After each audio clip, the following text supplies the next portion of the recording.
Next topic है हम लोग का लिविंग ऑर्गेनिज्म रिप्रोड्यूस। सबसे पहले ये समझिए कि रिप्रोडक्शन है क्या। ठीक है, reproduction is a process by which an organism gives birth to another organism of its own kind. ठीक है, reproduce to produce again। ठीक है, किसी भी चीज को फिर से प्रोड्यूस करना, ये क्या है? रिप्रोड्यूस। अब हम लोग बात करते हैं रिप्रोडक्शन का। रिप्रोडक्शन क्या है? It is a process which an organism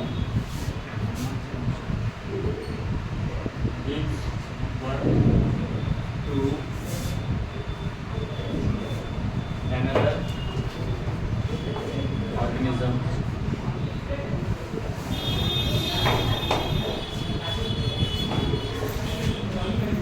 अपने जैसे किसी ऑर्गेनिज्म को प्रोड्यूस करना। ठीक है, उनको बर्थ देना, ये प्रोसेस क्या कहलाता है? रिप्रोडक्शन। अब रिप्रोडक्शन के दो मोड्स होते हैं। कितने मोड्स होते हैं? Number 1 asexual. क्या number 1? Asexual. And number 2 sexual. Asexual reproduction में क्या होता है? Asexual reproduction only single parent is capable of producing young ones।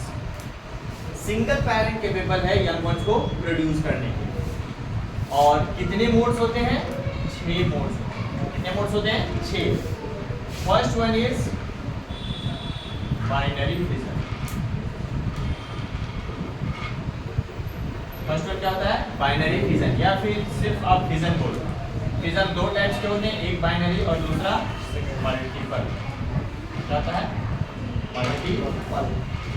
Binary fission में एक ऑर्गेनिज्म की बॉडी स्प्लिट करती है और ये जो ऑर्गेनिज्म है ये दो ऑर्गेनिज्म में बढ़ जाती है। ठीक है, और ये कब होता है?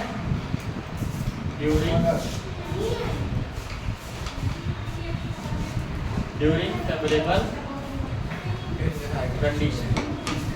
ठीक है, जब सब कुछ अच्छा हो, खाना सफिशिएंट अमाउंट में हो, फूड की अवेलेबिलिटी सफिशिएंट अमाउंट में हो, वाटर की अवेलेबिलिटी सफिशिएंट अमाउंट में हो, तो हम लोग क्या बोलेंगे? हम लोग बोलेंगे कि कंडीशंस फेवरेबल है और जो मोड ऑफ रिप्रोडक्शन होगा वो क्या होगा? Binary fission. ठीक है, अब जब फूड की स्कार्सिटी रहेगी, यानी कि जो कंडीशन है वो हो जाएगा अनफेवरेबल। कंडीशन क्या हो जाएगा? अनफेवरेबल, यानी कि lack of food, lack of availability of food, lack of water और लैक ऑफ ऑक्सीजन भी आप कह सकते हो।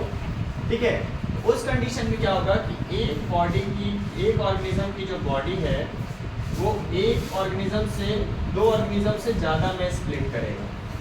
ठीक है, जब एक ऑर्गेनिज्म से ज़्यादा ऑर्गेनिज्म में बॉडी स्प्लिट करेगा, ठीक है, दो से अधिक ऑर्गेनिज्म में, तो इस मोड ऑफ रिप्रोडक्शन को हम लोग क्या बोलेंगे? Multiple fission. फिजन का मतलब होता है स्प्लिटिंग। फिजन का मतलब क्या होता है? स्प्लिटिंग, यानी कि स्प्लिट होना, बॉडी का टूट जाना और टूट करके डिफरेंट ऑर्गेनिज्म बनाना अपने ही टाइप्स का, उसको हम लोग क्या कहेंगे? फिजन। अगर दो में हो तो वो क्या हो जाएगा? फिजन। दो में हो तो होगा बाइनरी फिजन। क्या होगा? बाइनरी। आप लोग पढ़े भी होंगे कंप्यूटर में बाइनरी डिजिट्स।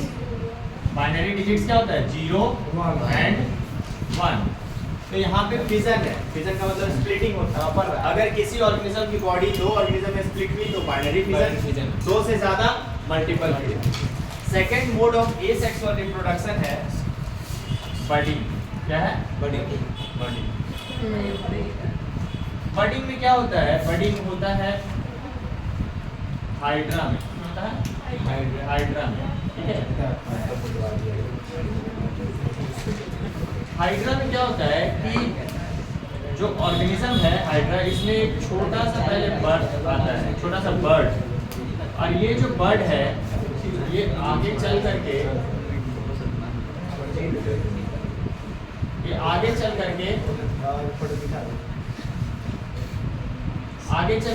धीरे धीरे बड़ा होते जाता है, और एक टाइम आता है जब ये डिटैच हो जाता है, फुल्ली ग्रोन हाइड्रा हो जाता है, और ये फिर से रिप्रोडक्शन के लिए कैपेबल हो जाता है, और इसे कोई दूसरे पेरेंट की जरूरत नहीं है। Only single parent is capable of producing new young ones. ठीक है, तो इस एसेक्सुअल मोड ऑफ रिप्रोडक्शन को कहते हैं हम लोग क्या, बर्डिंग। तीसरा हो गया नंबर सी, फ्रेगमेंटेशन। फ्रेगमेंटेशन में क्या होता है, किसी ऑर्गेनिज्म की बॉडी है, वो जब अलग अलग पार्ट्स में स्प्लिट हो जाती है तो वो अलग अलग पार्ट्स एक प्रॉपर इंडिविजुअल की तरह बिहेव करता है। ये जब हम लोग जाएंगे उसमें तो हम लोग बता देंगे, ठीक है, पढ़ा देंगे। नेक्स्ट है रीजनरेशन।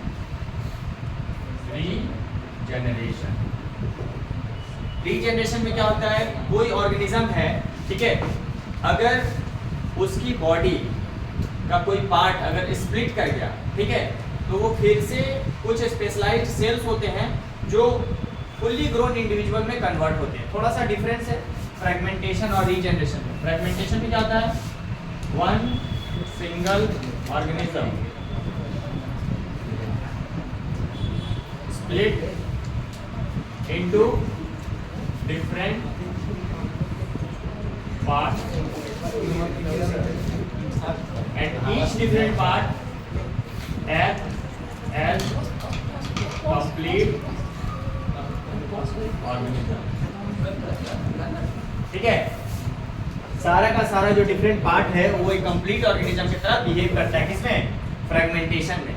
लेकिन रीजनरेशन में ऐसा नहीं है। रीजनरेशन में क्या है कि बॉडी पार्ट स्प्लिट हो जाती है, body part split. Body part split होने के बाद पहले ये फुल्ली ग्रोन इंडिविजुअल में कन्वर्ट होगा। It will form fully developed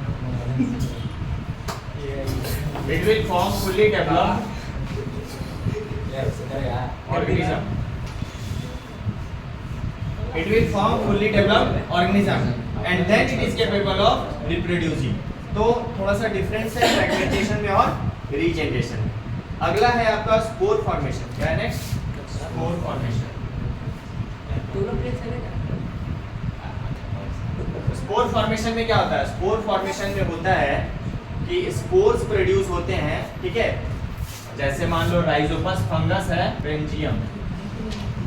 ये स्पोरेंजियम जब फुल्ली ग्रोन हो जाएगा, ठीक है, और जब मेच्योर हो जाएगा, एक तो पहले फुल्ली ग्रोन होगा, fully grown number 1, number 2 mature, ठीक है, और नंबर 3 जब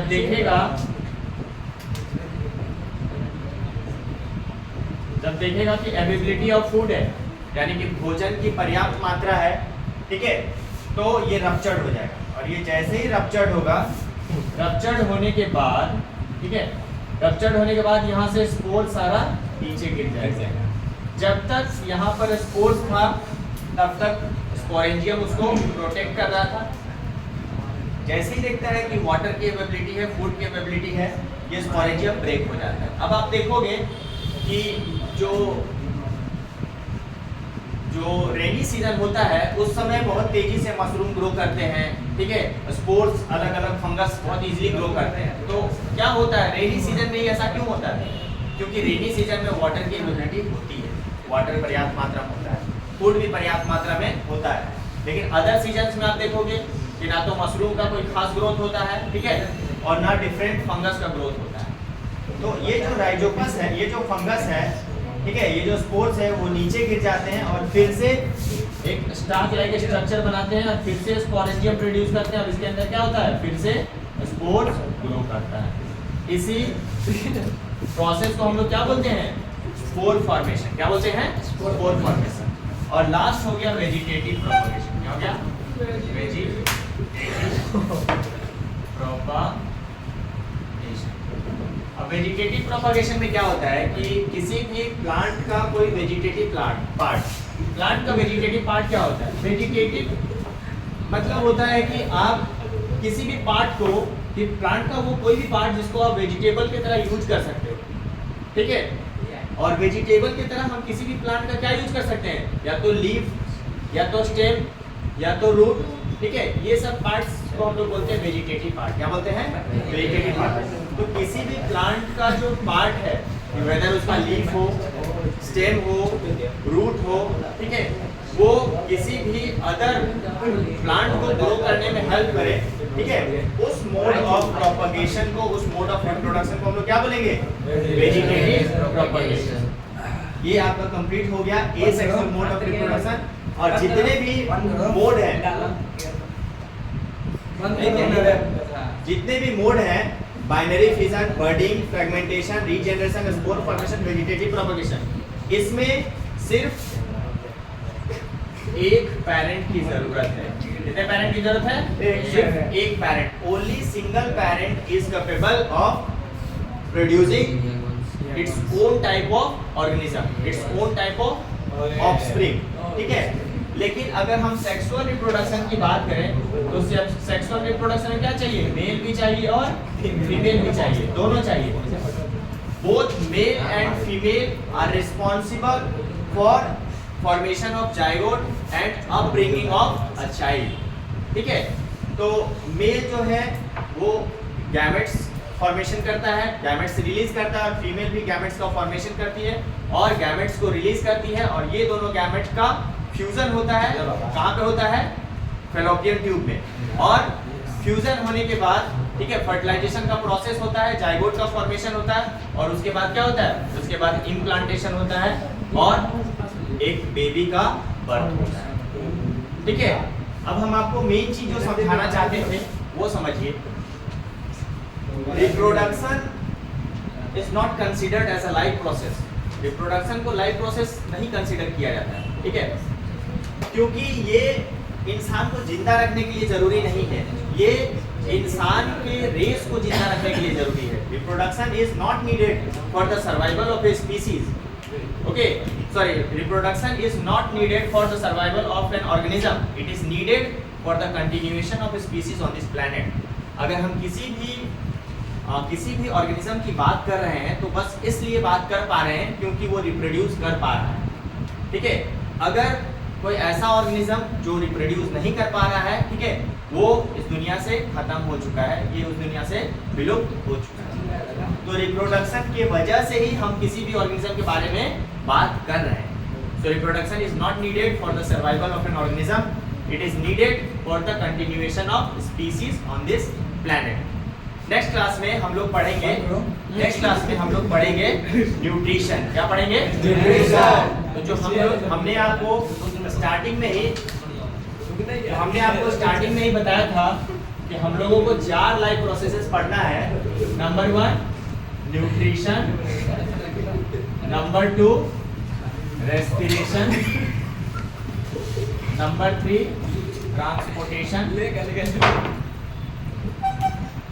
और नंबर 4 एक्सक्रेशन। तो ये 4 लाइफ प्रोसेसेस में से हम पहला लाइफ प्रोसेसेस नेक्स्ट क्लास में स्टार्ट करेंगे, जिसका नाम क्या है? न्यूट्रिशन। तो नेक्स्ट क्लास में हम लोग देखेंगे कि कैसे फूड हम बॉडी के अंदर लेते हैं और किस तरह से फूड हमारी बॉडी यूटिलाइज करती है, और फूड के साथ डिफरेंट प्लेसेस पे डिफरेंट ऑर्गन्स का क्या फंक्शन रहता है, किस तरह से डिफरेंट ऑर्गन्स फूड के साथ काम करता है, और कैसे करके फूड फुल्ली हमारे बॉडी में ऑक्सीडाइज होता है, और किस तरह से फूड का कंप्लीट डाइजेशन होता है, और किस तरह से फूड हमारे बॉडी से रिमूव होता है, ठीक है।